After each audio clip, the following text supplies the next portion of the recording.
Ako sa akin ngayon, yun ang nararamdaman ko number one. Magandang hapon pong muli, brother. Ito Maganda. po ang ating 4 stages, almost closing ng ating Yuzhuang therapy. Kung saan po pinagtatagumpayan natin ang lahat ng 370 the most weakest relativity of impulses.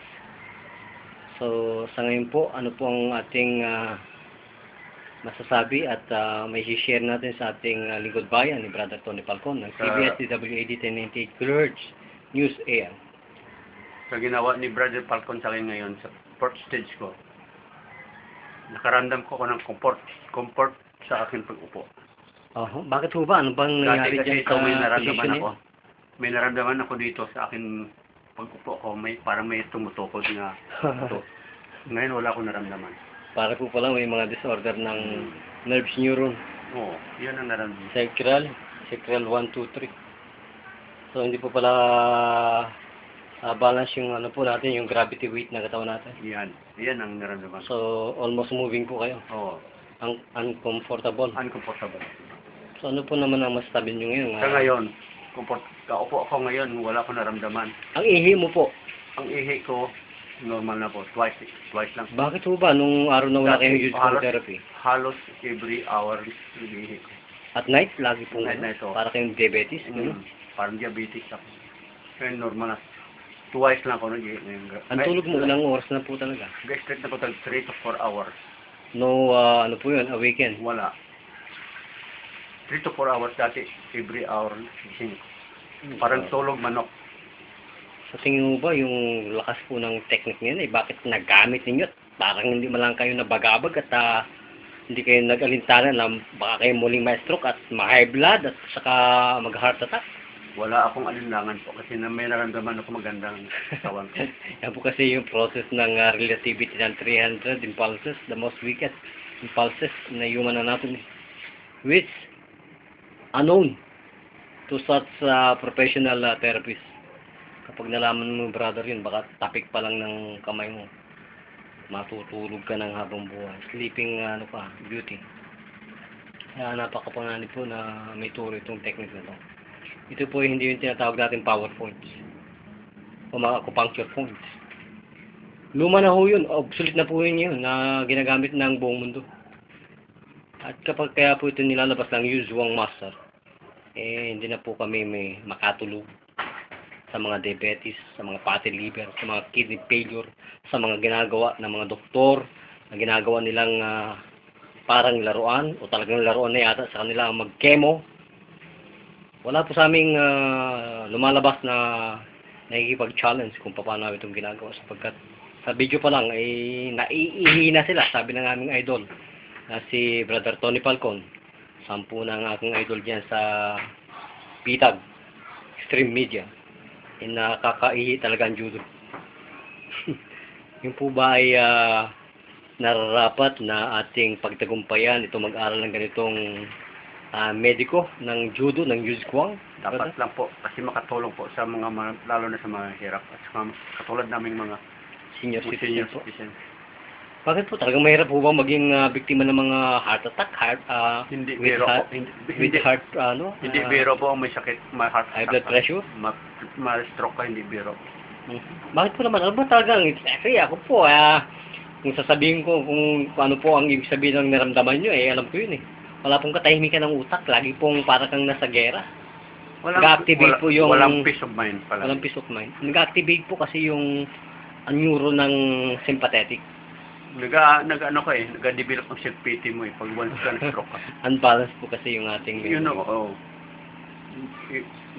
Talagang hindi mo iwasan mo mag-isip ka, why? Bigla ka lang hindi makalalakad, bigla na makababa, nasa bahay ka na lang, nakaupo ka. So, you cannot avoid nga may mga wild imagination papasok sa iyo. Kasi wala ka ng peace of mind Kasi ang mind mo nandoon na sa sakit mo. Bigla ka naging disable, hindi ka makalakad, hindi ka makahawak ng dapat mong hawakan. So, yan, natural. May fear po kayo. You're living in a world of fear. Parang may depression lagi. Yan ang Yan ang anxiety. Anxiety nandun palagi. Worry. saka ang worry, at saka yung, yung loneliness nandun. Oo, nandun po yung without peace. Oo. Kaya, automatic yan. Wala kang peace of mind. Sa tingin po ninyo, kung ang mga katulad nating mga senior citizen ay maging healthy pa at wala na sa ganyang stage ng mga sakuna at mga sakit, makapagtrabaho pa, ano po ang mangyayari Depende po sa gobyerno yan, kung pagbigyan nila ng pagkakataon ng mga senior. Dahil maraming senior nga, fit to work, overqualified nga, sa qualification lang. Eh, paano po yung sickness kayo eh? Hindi kayo makababa dahil busy kayo, baka kayo tumba. Kaya kailangan nga maging healthy ka eh. Kaya nga fit to work ka dahil healthy ka. Sapat po ba sa inyo yung mag-maintenance kayo? Hindi. Hindi ako papayag doon. Bakit ba? Parang ginano mo ng katawan mo dyan, in-accept mo na wala ka na eh. Wala kwenta. Wala ka na. Parang ka na, disable ka na talaga. Ano ka po, yung kumbaga totally loss of energy. Wala na. Wala na. Unproductive ka na ang labas mo. Pero po, nakikita po ninyo sa Japan, sa Korea, sa Hong Kong, sa Malaysia, sa India, Korea. Yung mga pong 90 to 100, still playing basketball. Karga pa ng mga mabibigat.